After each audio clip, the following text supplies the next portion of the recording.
Hello, and a very warm welcome to St Peter Mancroft Church and to our usual Wednesday lunchtime reflection. There are a number of people in the church at the moment, and do feel free to carry on looking round while I'm speaking. Welcome also to anyone who might be watching online. My name's Gill Persicke, I'm a lay minister here, and the title of my reflection today is The Words That Cheer. Now, I came across something very interesting online the other day, a scientific study which supports the idea that there are strong links between our mood and the kind of words, the kind of vocabulary which we use.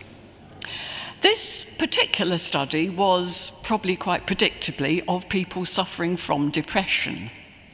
And it was made possible, of course, by modern computer databases, which are able to analyse just at the blink of an eye vast quantities of text. And they looked at, for example, the things people wrote to online support groups for anxiety and depression, as well as studying little snippets of people talking, bits of conversations. And they even looked at the poetry of the great American poet Sylvia Plath, who suffered from depression and tragically committed suicide. And yes, they have discovered that there is indeed a distinctive language of depression. Probably the most obvious discovery was that depressed people do indeed use more words which express negative emotions, words like sad, lonely, miserable. And I think we'd obviously expect that to be the case. But they also discovered that depressed people use far more first-person pronouns, which means words like I and me. And they use far fewer second and third person pronouns, you, he, they, and so forth, than the population at large. The language of depression seems to confirm that a depressed person is likely to be more inward-looking, more focused on themselves, and less connected with others. And the third discovery is that depression leads people to use far more absolutist words. What are they? Well, they're words like always or never, everything or nothing, completely, words like that.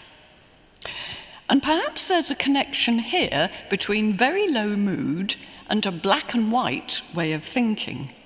For a depressed person, perhaps if something isn't completely perfect, then it's terrible. There seems to be no middle ground of human experience. I like this sort of thing. I found it all really fascinating.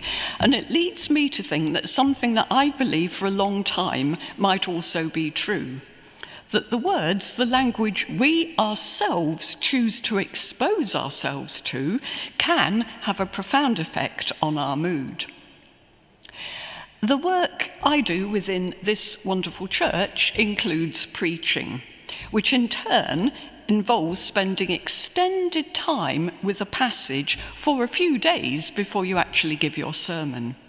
And I've noticed that when that passage that I'm looking at includes lots of positive words, words like love, peace, beauty, and so forth, when the passage includes that kind of vocabulary, my mood really lifts while I'm thinking and writing, and it's an effect which lasts for several days. I know that lots of us recently have realised that we need to be very, very careful about our exposure to the news nowadays, because so much of that news is so grim that it can really make our mood plummet. And I believe passionately that we all need to look after our mental health right now. And this isn't a self-regarding indulgence, it isn't reprehensible navel-gazing. No, I think it's our responsibility in hard times to keep our minds as healthy as possible, for the benefit of other people as well as for ourselves. I personally have found the best time to listen to the news is actually in the middle of the day, not last thing at night when it can deprive you of your sleep, and also not first thing in the morning, which is a very precious time, I think, when we set up our minds for the day to come, when we can establish a negative or a positive mood for the whole day. Many Christians, of course, choose to pray every morning. And it isn't my intention today to go into all the reasons for doing that, which are many indeed. But in connection with my topic today of language and mood, there is one benefit of prayer which I think is very relevant. When I personally use the form of morning prayer which the Church of England offers for my use, I find myself every single morning saying these words. I quote, "As we rejoice in the gift of this new day, so may the light of your presence, O God, set our hearts on fire with love for you." And this is a most wonderful thing to say in the morning, not least because of the words it uses. Rejoice, gift, light, hearts on fire, love. It's fabulous stuff. And it has occurred to me actually that this is very close to a love song. If you change things just a little, these could be words of love to a lover, or to your life partner, or to a child. As I rejoice in the gift of another new day by your side, my darling, the light of your presence sets my heart on fire with love for you. So, morning prayer allows people to start their day with a love song to their God, whatever their understanding of that God might be. And how much better, how much healthier that is than turning on the telly or turning on the radio, the Today programme perhaps, and starting your day bombarded by words, by vocabulary like fuel crisis, wildfires, bombing, floods. Now, of course, we must attend to the realities which these words point to, but we need to attend at a time when we're well equipped to attend to them constructively, which probably isn't the very moment when you wake up. A friend told me recently that when they're on holiday and want to set a tone of happy relaxation for their day, they actually read a novel in bed first thing and find that very cheering indeed.